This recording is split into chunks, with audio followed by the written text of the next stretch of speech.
Hello, thanks for joining me. In this short video, I'm going to talk about the Translocation protocol.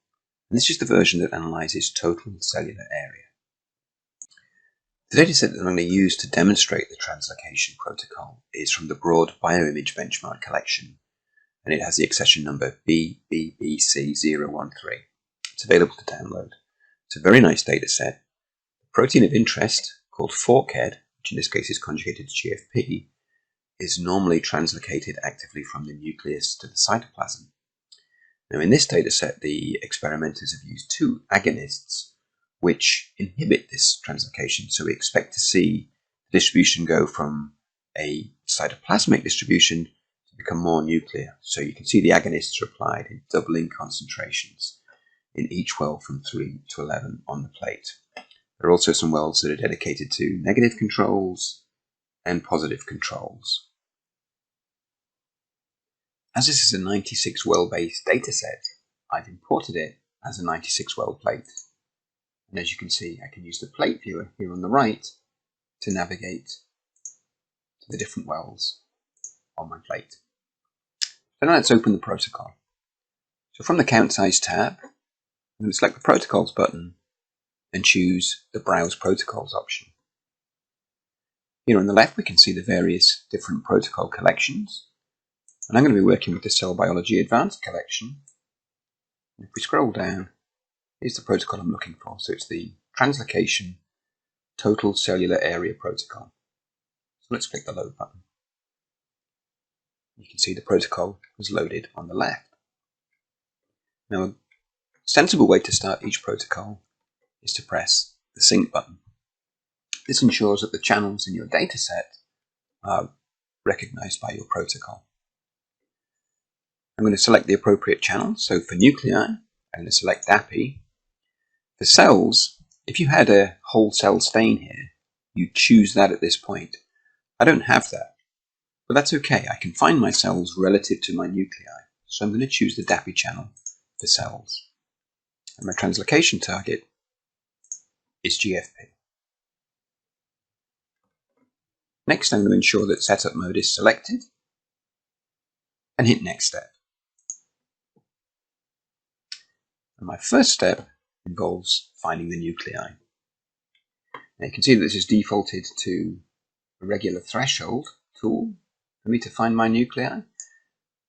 But I'm going to click OK and change this option to Smart Segmentation, because I think that's going to work better for me with this plate. And I'm going to first off select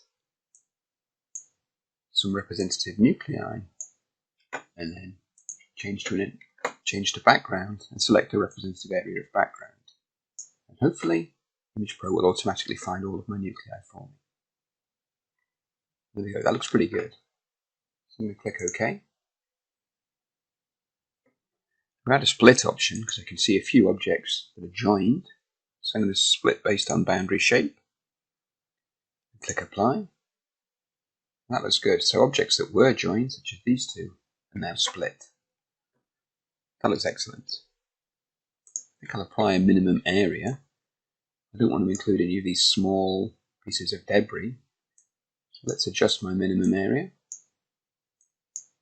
So now anything that's smaller than my minimal valid area will be ignored by the rest of the protocol.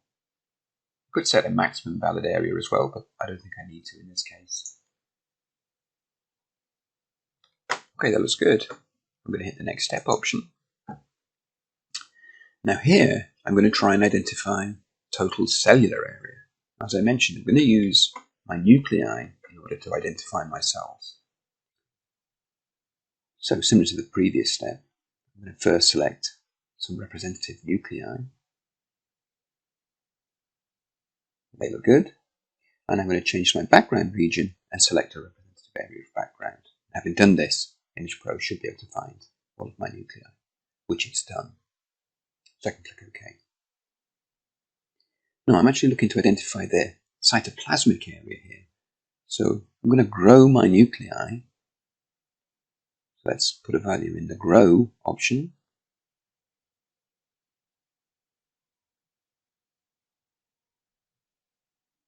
So here I'm trying 50 and clicking Apply.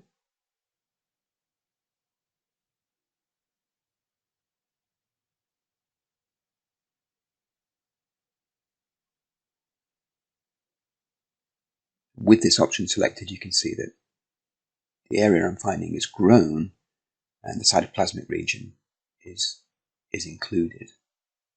Now, the protocol is going to subtract the nuclear region, so this should be exactly what I need.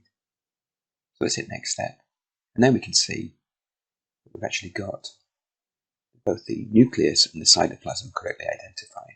And that takes us straight to the final step, the results step. Now in this step, I can choose how Image-Pro will display my results at the end of the protocol.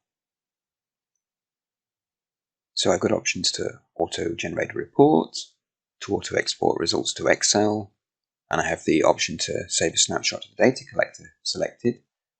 And here I have an option to decide how I'm going to display the data collector results. The default of showing the heat map and the block look good to me, so I'm going to keep those. And I can decide what data I'm going to show in the heat map. I think I would be interested in either the difference between the cytosol and the nucleus, or the ratio. Let's go with difference, organized by mean. So that's the mean result per well. And I click on the read button to ensure that my change is saved to my protocol, and I'm also saving my protocol. So I can click finish, deselect setup mode, and now if I hit run selected, the protocol will be run against my whole plate. I could run it against just maybe one row if I wanted to, by just making one row the active range, but we'll go with the whole plate. And you can see on the left here that I have a progress bar that tells me how the analysis is going.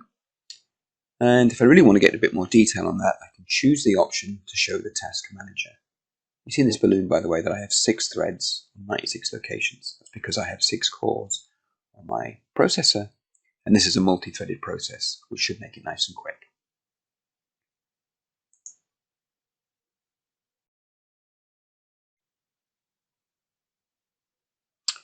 Okay, so the analysis is complete. Took 8 minutes to complete. And I have a data collector table, and it has the image table here, which has 1 entry per image analyzed.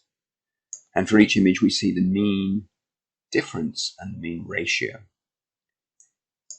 Here we can see my heat map. So this is showing the difference between the nucleus and the cytoplasm. And we see exactly what we were expecting to see based on the data set that we're working on. So here we see positive controls and negative controls. And here we can see that going from well 3 to 11 for each row, we see the difference increase.